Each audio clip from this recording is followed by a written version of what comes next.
Tapi, naas, ketika jenazahnya akan dimasukkan ke bumi, jenazahnya terlempar ke atas. Para penziarah dibuat repot oleh hal ini. Untuk para ulama sepakat untuk menimbun jenazah Mustafa Kemal dengan bebatuan di bukit di Ankara. Baru setelah 15 tahun matinya Mustafa Kemal, jenazahnya kembali untuk dikubur. Tapi lagi-lagi, bumi menolak jenazah Mustafa Kemal. Hingga akhirnya, jenazah Mustafa Kemal dimasukkan ke dalam Museum Etnografi di Ankara, Turki. Anda tahu siapa Mustafa Kemal Atatürk? Mustafa Kemal Atatürk adalah presiden penghancur Khalifah Utsmani. Dialah presiden pertama dari Republik Turki sekuler. Dialah dalang dibalik kekacauannya Khilafah Utsmani sampai Khilafah Utsmani harus runtuh pada 3 Maret 1924. Dan ketika Mustafa Kemal Atatürk berkuasa di Turki, dia menjadi diktator pertama di dalam dunia Islam. Dia memerintah dengan tangan besi. Habis semua umat Islam dalam genggaman tangannya.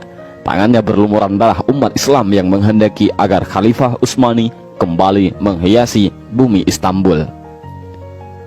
Mustafa Kemal juga yang menghapus segala bentuk hukuman syariah. Dia yang menghapus hukum potong tangan bagi pencuri, hukum rajam bagi penzina, hukum qisas bagi pembunuh, lalu digantinya dengan hukum penjara.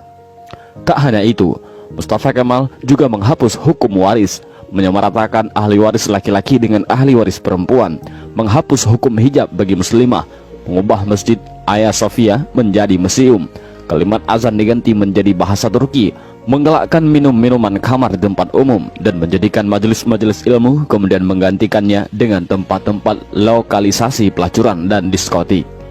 Tak hanya mengubah sistem pemerintahan Turki yang Islami menjadi sekuler, Mustafa Kemal juga memiliki sifat sombong sebagaimana Firaun. Dalam suatu kesempatan, Mustafa Kemal berpidato di hadapan para tentara ex-tentara khilafah. Dalam pidatonya itu, Mustafa Kemal membanggakan dirinya dengan berkata, "Kini sekarang siapa yang berkuasa, aku atau Tuhan?" Dengan perasaan takut, para tentara itu serentak mengucapkan, "Andalah paduka yang kami takutkan sekarang." Mendengar jawaban dari para tentara itu, senyum kesombongan mengukir di bibir Mustafa Kemal.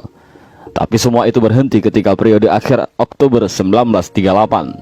Saat itu, Mustafa Kemal awalnya menderita penyakit kulit. Namun Mustafa Kemal menderita penyakit tambahan, yakni malaria, lever, dan penyakit kelamin. Dokter pribadinya pun memberi salep dan dioleskan di kulitnya yang luka karena garukan dari kukunya. Dr. Abdullah Azzam dalam bukunya Al-Munaratul Mafkudah menjelaskan prosesi ajal Mustafa Kemal Atatürk yang sangat mengerikan. Menurut Dr. Abdullah Azzam, sebuah cairan berkumpul di perutnya secara kronis, ingatannya melemah, darah mulai mengalir dari hidungnya tanpa henti. Untuk mengeluarkan cairan dalam tubuhnya, dokter pun menusuk jarum di perutnya. Tapi hasilnya perutnya membusung dan kedua kakinya membengkak. Wajahnya pun menjadi pucat pasi dan terlihat seperti tengkorak. Mustafa Kemal yang sedang sakit menderita itu, kesehariannya dilengkupi rasa panas yang luar biasa. Bahkan, gatal-gatal dari tubuhnya semakin menjadi-jadi, hingga dia merasa tak tahan lalu menjerit sampai terdengar di seluruh istana. Para pekerja istana sangat ketakutan. Ketika Mustafa Kemal sudah menjerit karena kesakitan, badannya yang panas hingga melebihi suhu normal membuatnya tak mau masuk istana. Dia meminta dibawa ke tengah-tengah laut untuk menurunkan suhu tubuhnya, tapi suhu tubuhnya selalu naik dan malah panas. Syekh Dr. Said Husin Al-Afani dalam kitabnya Al-Jaza min Jinsil Amal mengisahkan bahwa sebenarnya Mustafa Kemal sudah mulai menderita kanker hati pada tahun 1936. Tapi anehnya para dokter yang mendiagnosa baru mengetahui Mustafa Kemal terkena kanker hati pada tahun 1938. Dan puncaknya, pada pagi hari tanggal 10 November 1938, Mustafa Kemal dinyatakan mati oleh tim dokter. Sakratul maut yang amat mengerikan bagi pengkhianat dan penghancur Khalifah Utsmani.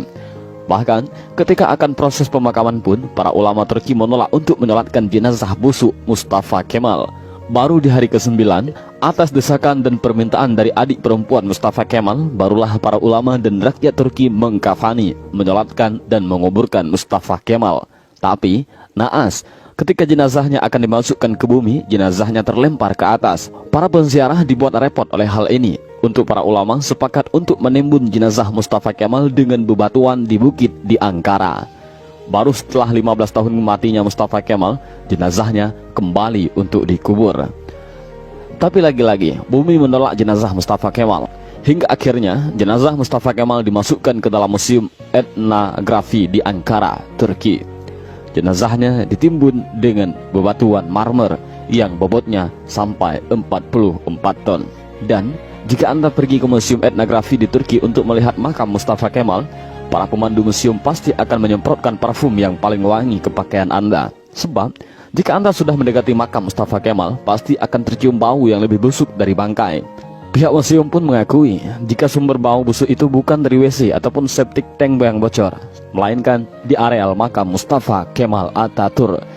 Kisah ini memberikan i'tibar, seperti kata beberapa ulama, kalau kamu benci dan mencoba menjegal khilafah, maka kamu akan melawan Allah. Lihat kematian yang mengerikan menimpa Mustafa Kemal Atatürk, si penjegal dan penghancur khilafah Utsmani. Aroma bau yang keluar dari makam Mustafa Kemal adalah cara Allah memperingatkan kepada siapa saja yang mencoba sombong dengan kekuasaannya dan melawan syariatnya, maka dia akan mendapatkan kematian yang terhina.